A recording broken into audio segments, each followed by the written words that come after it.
At 6:18 a.m. on November 3, 1943, somewhere above the Solomon Islands, Lieutenant Marcus "Red" Halpern made the decision no manual had ever prepared him for. Flying a P-38G Lightning with both engines screaming at full throttle as three A-6M50s clawed their way up behind him, Halpern reached for a lever no sane pilot touched in combat. With only seconds before cannon fire ripped through his tail, he cut his left engine entirely. The sudden silence, the shuddering of the entire airframe, and the drop in speed felt like the preface to his own death. But instead of spiraling into the Pacific, the aircraft snapped into a violent yaw, dipped and swung under the incoming attackers in a maneuver so sharp it looked impossible. The Zero pilot overshot confused, and Halpern, fighting for control with one engine dead, fired a 2-second burst that sent the fighter down in smoke. Pilots from nearby squadrons watching from distance said the same thing when they landed back at Henderson Field. Red should have died up there. Nobody survives with a dead engine in a dogfight. Yet that morning, against every instinct, every regulation, and every line written by the U.S. Army Air Forces, cutting the engine had kept him alive. To understand why, and why dozens of pilots would later adopt this suicidal maneuver, you have to understand who Halpern was and what the men in the Solomons were facing. Halpern was a former crop duster from Iowa, a mechanic's son who knew the personality of engines better than most pilots. Assigned to the 339th Fighter Squadron of the 13th Air Force, he flew daily escort and interception missions over New Georgia and Bougainville. By late 1943, the Zero still reigned in low-speed turning fights. American fighters had speed and power, but Japanese pilots exploited every hesitation, every overcommitment, every mechanical delay. And the P-38, with its twin engines and long wings, had one persistent flaw: torque asymmetry. Any abrupt throttle input, any imbalance between the engines, made the aircraft twitch and roll in ways that cost time, a few tenths of a second perhaps. But in these skies, tenths of a second were the difference between seeing your home again or vanishing beneath a sheet of blue water. Pilots complained that evasive maneuvers felt sluggish at the exact moment they needed crisp reaction. Reports piled up on the desks of squadron engineers: aircraft slow to respond after throttle up, lag in roll authority at low speed, enemy closing before aircraft reacts. Commanders blamed stress, poor formation discipline, or pilot error. Manuals insisted the P-38 should never be flown with asymmetric thrust unless absolutely necessary. No one wanted to admit that the aircraft's twin-engine configuration, engineered to save lives if one motor failed, was in fact costing lives when both engines worked too well. Halpern knew this better than most. He had seen his friend, Captain Thomas Brill from Sacramento, shot down in August. Brill was an expert marksman, calm in pressure, disciplined in formation. But when two Zeros ambushed him from above the clouds, witnesses reported that his Lightning hesitated in a defensive role, almost as if the aircraft second-guessed itself. Brill never made it out. 2 months earlier, Sergeant Eddie Morrison, who often joked with Halpern about opening a garage together after the war, lost control while trying to evade a fast-closing enemy fighter at low speed. His P-38 spun out during a torque-heavy correction and disappeared behind an island ridge. These were not green pilots making basic errors. These were men who knew their planes like their own pulse. Halpern's frustration grew with every lost friend, every smoking crater on the lagoon shallows. He believed the pilots were not the problem.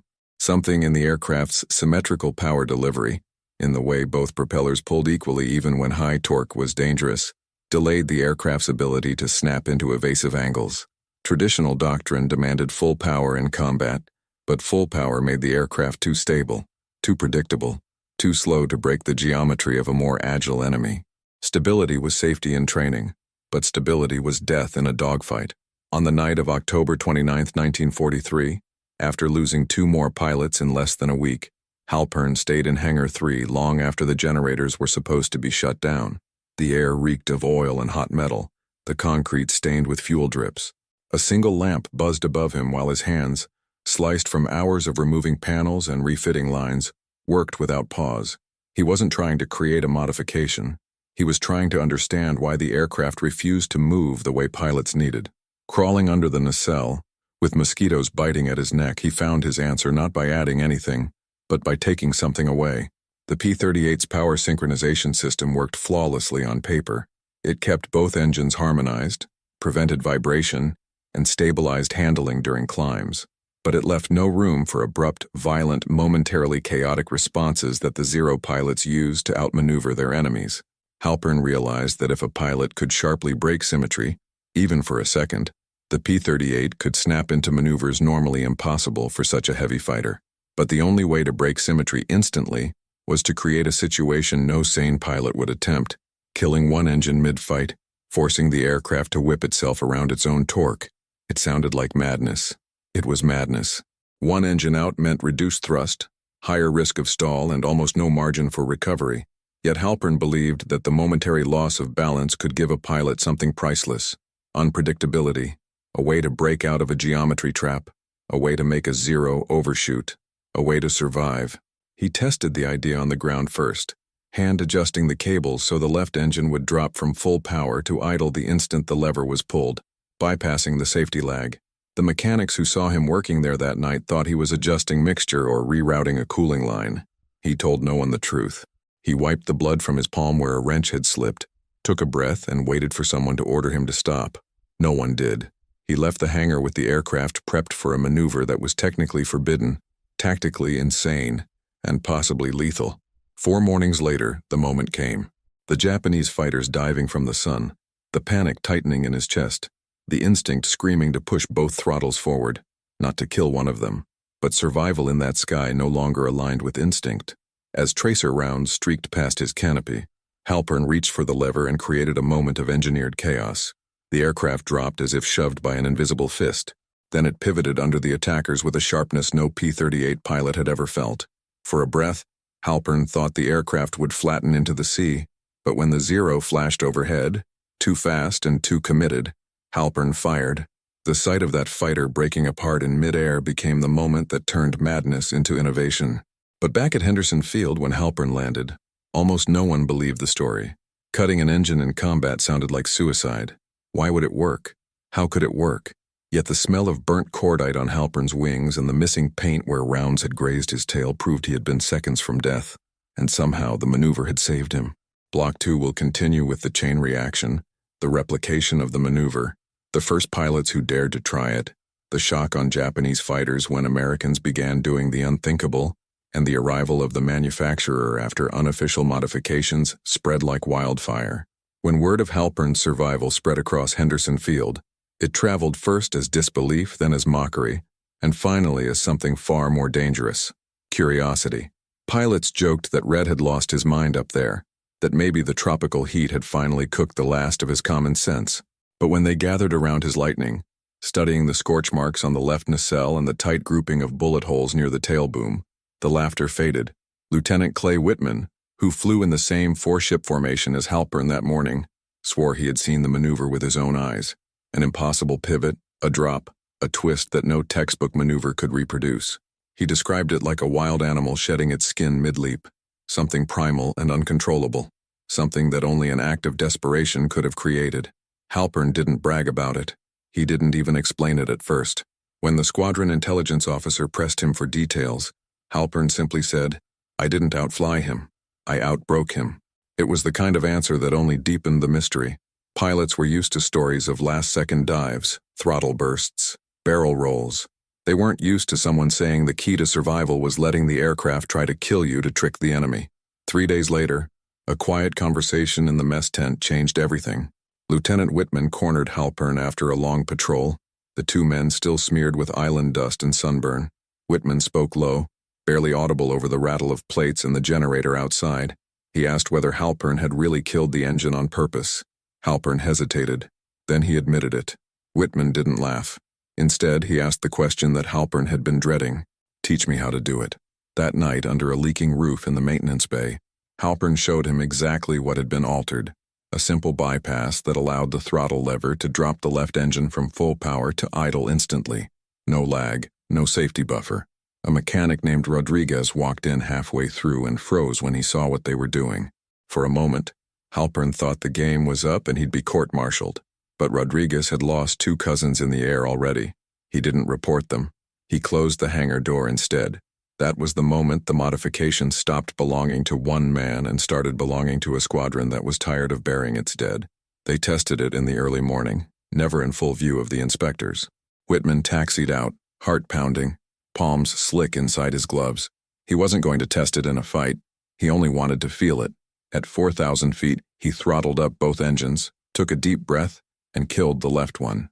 The aircraft bucked hard. The nose dipped. The right engine roared as torque ripped the Lightning sideways. For a moment, Whitman thought the aircraft would flip. But then something astonishing happened. It stabilized. Just enough. Just enough to understand how it could be harnessed instead of feared. He landed trembling, but alive, and convinced. Within a week, 7 pilots had the modification. Within 2, nearly half the squadron. They hit it with the precision of men who had learned to lie to survive. If the inspectors were coming, mechanics pulled the modified cable and reattached the original. If a commanding officer wandered too close, someone called him away with a sudden report or an exaggerated maintenance crisis. They worked like thieves, moving in silence, chasing the kind of innovation that war rarely allows and bureaucracy never forgives. When the first real test came, it wasn't Whitman or Halpern who performed it. It was Lieutenant Brooks, the youngest pilot in the squadron, a quiet kid from Minnesota who still wrote long letters home to his mother.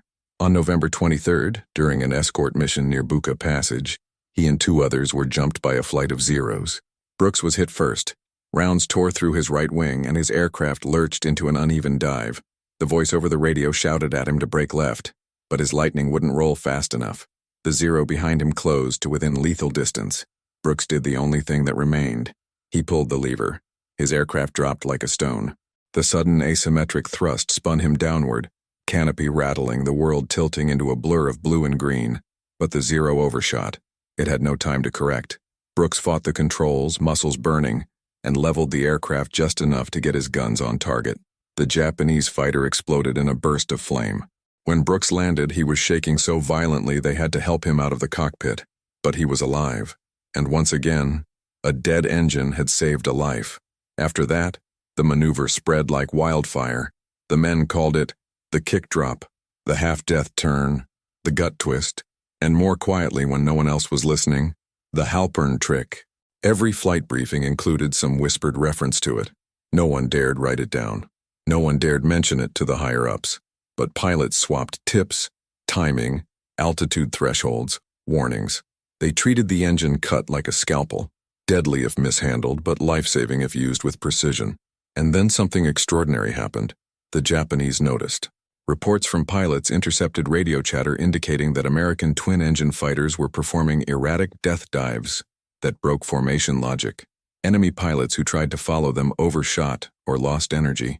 Others misjudged their trajectory entirely, expecting stability and receiving chaos. Japanese squadron leaders warned their men not to chase P-38s too aggressively in low-speed engagements.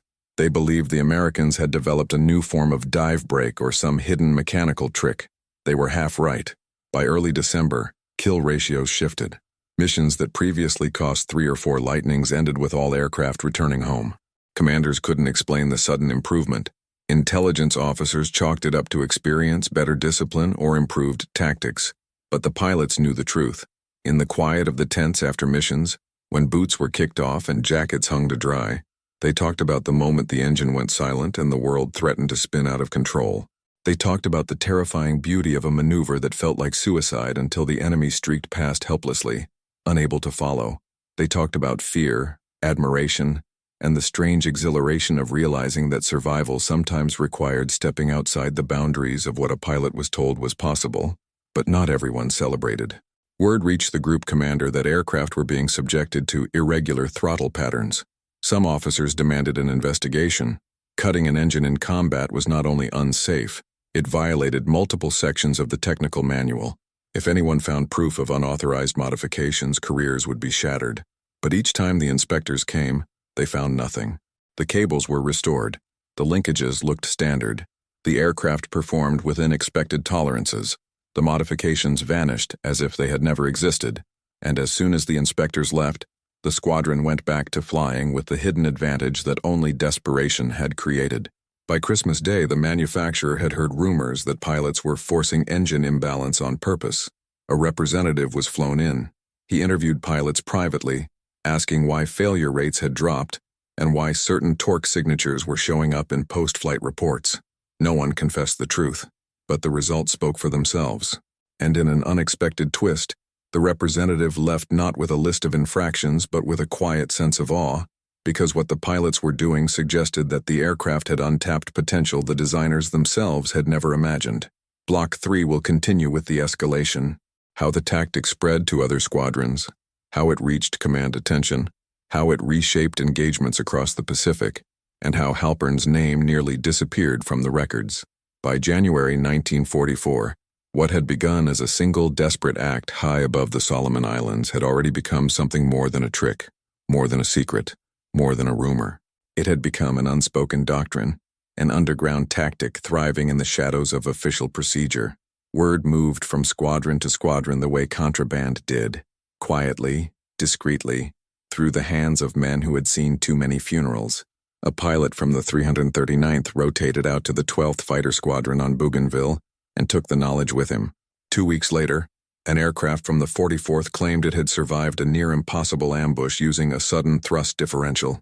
No one wrote the words "engine cut" on paper, but pilots whispered them at dusk when the heat sank into the earth and the air smelled of diesel, sweat, and the faint rot of jungle vegetation. The first time an outsider unit used the maneuver in combat, the story spread like a campfire legend. Lieutenant Harris from the 12th had been escorting B-25s on a run over the Kahili airstrip when 2 Zeros appeared from the haze, closing fast on his right wing. Harris was known for being cautious, a man who always followed procedure down to the comma, but pressure does strange things to a man. With nowhere to climb and no time for a full-power roll, he pulled the throttle back on his left engine, felt the aircraft kick sideways like a living thing, and, according to those who witnessed the moment, made a turn so violent it looked like the wings should have torn off. The Zero overshot. Harris survived, and when he landed, he collapsed on the runway, screaming at the ground crew, "It works. God help us, it works." This was when Japanese pilots began filing formal reports of irrational American maneuvers. Some believed the P-38 had been fitted with an experimental control surface. Others believed the Americans had created a mechanical failsafe, allowing the aircraft to twist out of unfavorable angles. The word "devil plane" appeared more than once in these intercepted transmissions. The Japanese had always respected the lightning's speed, but now they feared its unpredictability. A fighter that could outthink geometry was a fighter that demanded caution, and caution was not a luxury in the Pacific skies. But with every success, pressure increased closer to home. The growing number of recovered gun camera films showing impossible snap-turn escapes grabbed the attention of senior officers. On January 17th, Colonel David Whitmore arrived at Henderson Field unannounced. Whitmore had the kind of presence that tightened backs and dried throats. Tall, precise, and built like someone who had never once broken a regulation. He called the squadron's command staff into a closed-door meeting that lasted nearly 4 hours. When he emerged, his face was pale with a mixture of concern and disbelief. He ordered a full review of all recent flight logs, torque patterns, and maintenance records. The pilots stayed silent. The mechanics lied with the calm expression of men who had learned to bury the truth beneath grease and metal and burnt rubber. The only person who knew how close they were to exposure was Halpern. Some of the investigators found fragments in his torque signatures that hinted at irregular power drops. Nothing conclusive, but enough to raise suspicion. He was called in for questioning. Every step toward the admin tent felt heavier than the last. He knew what the answers should be. He knew what the truth was. But he also knew that telling it would destroy everything the men had gained. The lives saved, the missions completed, the precious margin of survival in a war where survival was rarely more than borrowed time. When the colonel asked him directly why his left and right engines recorded abrupt power discrepancies, Halpern gave the safest, simplest lie he could craft. "Sir," he said, voice steady, "we fly through a lot of salt air. Fouling happens." Whitmore stared at him, searching for cracks in the facade, but Halpern didn't blink. He held steady with the same cold focus he had used the morning he cut his engine with death at his heels. For now, the investigation stalled, but higher command remained uneasy.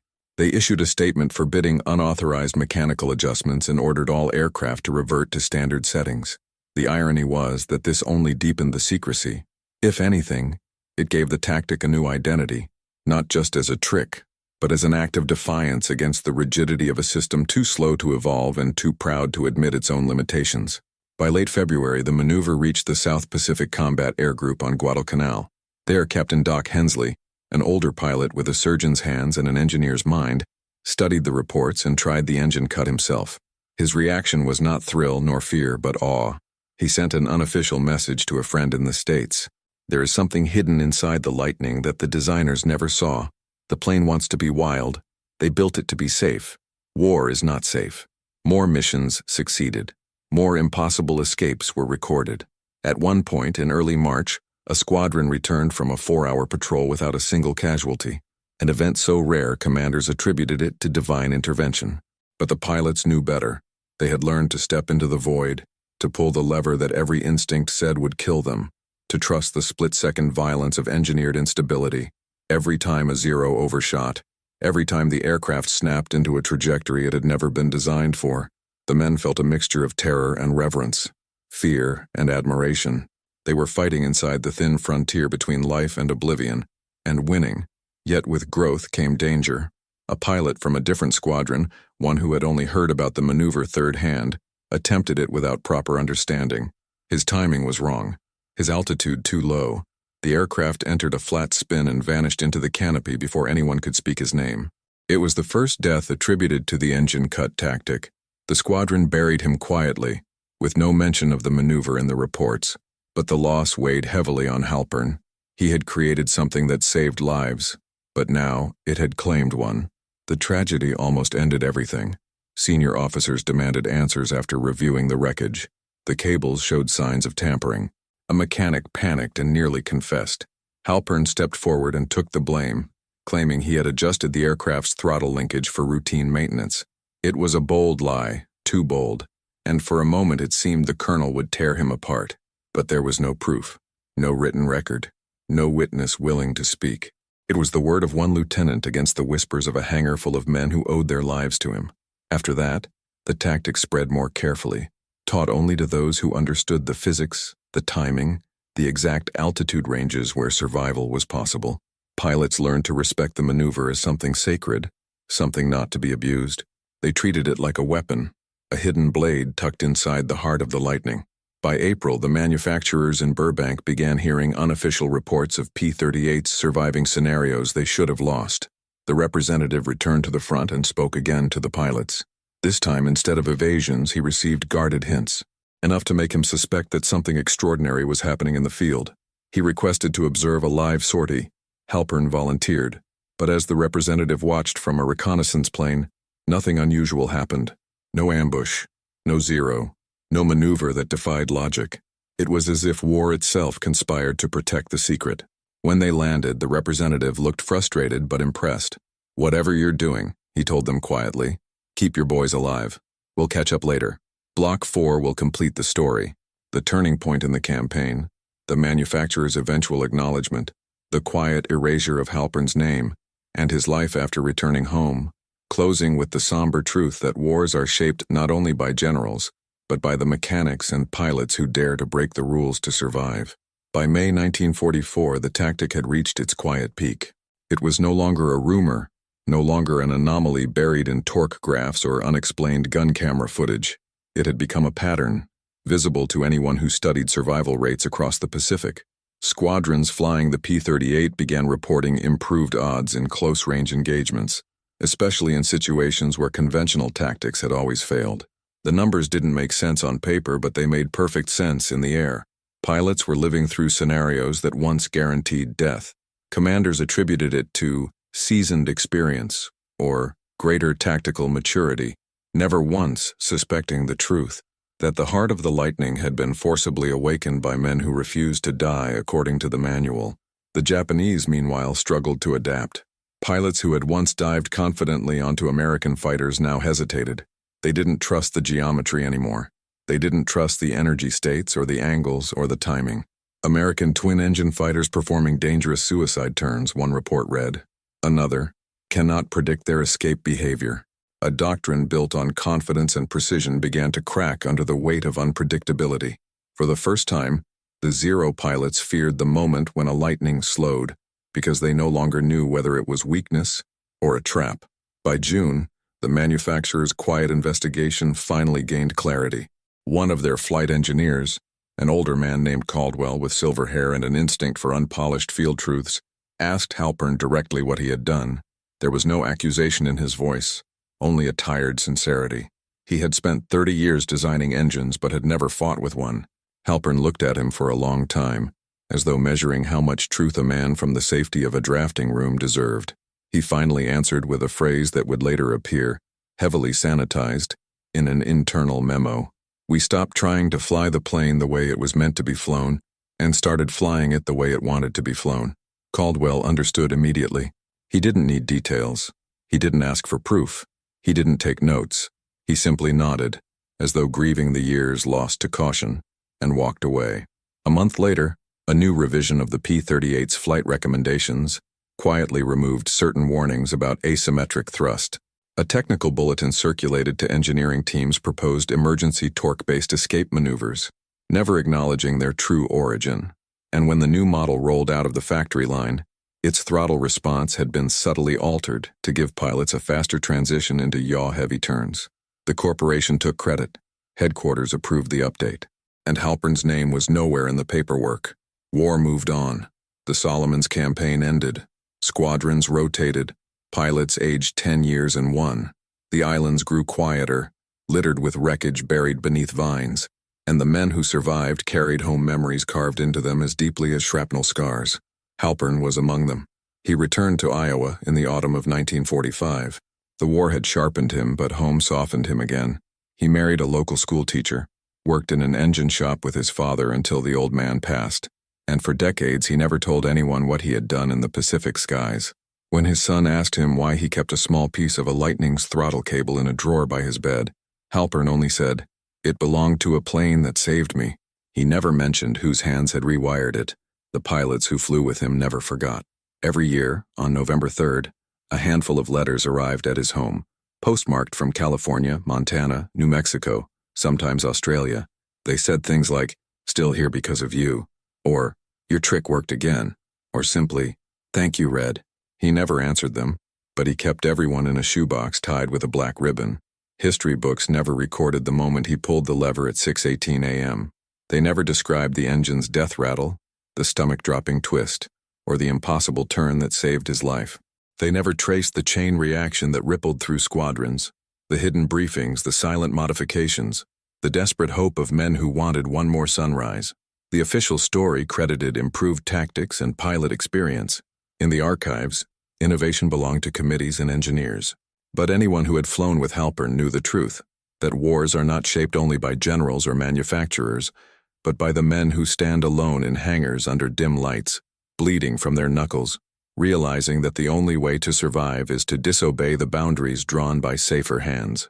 It is said that when Halpern died in 1979, one of his old squadron mates placed a single Lightning propeller pin on his coffin. No speech, no explanation, just a piece of metal representing the moment a pilot decided to trust chaos, trust instinct, trust the terrifying possibility that sometimes a man must cut his own lifeline to slip the grip of death. Stories like his rarely make it into the official record.